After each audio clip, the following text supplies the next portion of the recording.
This lesson is about setting and retrieving cookies inside a servlet. Here's a servlet that sets a cookie.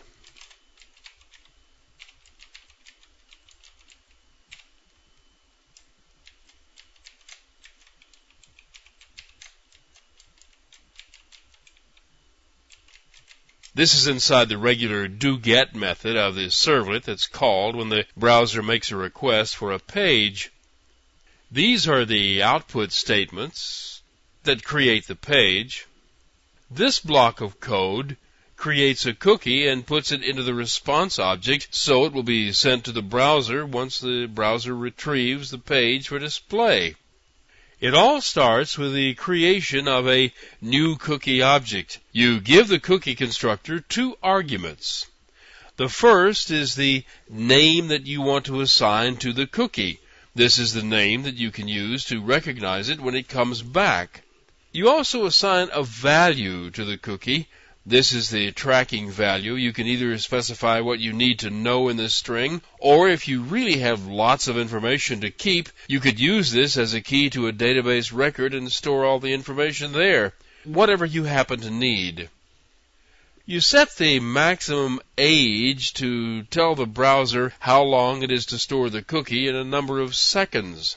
If the cookie already exists, the time you give it replaces any time setting that it already has. If you use a negative number, it doesn't store it beyond the immediate session. You can also use 0 as an instruction to immediately delete the cookie. Now, the server doesn't request the cookie.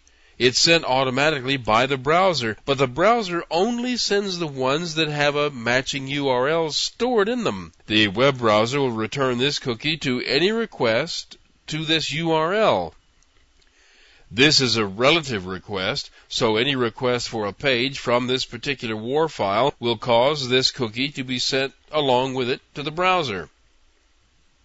You can use it for sort of sub-cookies. You could use an entire absolute path and have the cookie returned to it and all of its subdirectories and subpages. This example just uses / to represent anything on this limb of the path, which means that anything in this application will receive this cookie.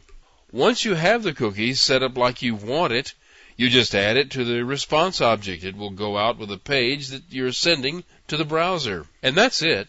You can send as many cookies as you like from one servlet by just adding them to the response. And there is a servlet that will read the cookie back.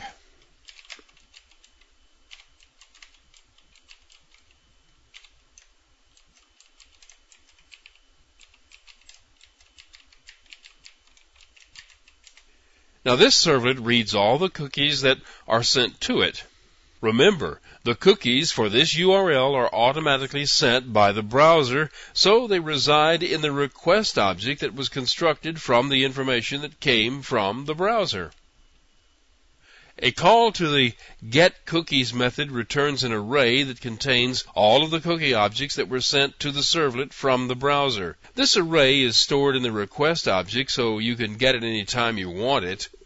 This loop displays the name and the value of all the cookies found in this array. If you wanted to find one particular cookie, you would need to set this up as a loop this way and search for it by name.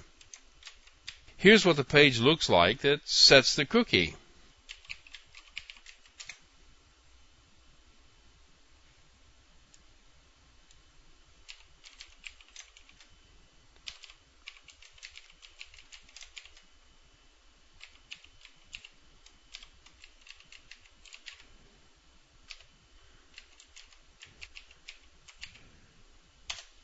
In the web.xml file, the setCookieServlet class was mapped to the simple name setCookie. It doesn't show the cookie on the page. All it does is set it. The other servlet retrieves the cookie from the browser and displays it from the list of cookies it gets.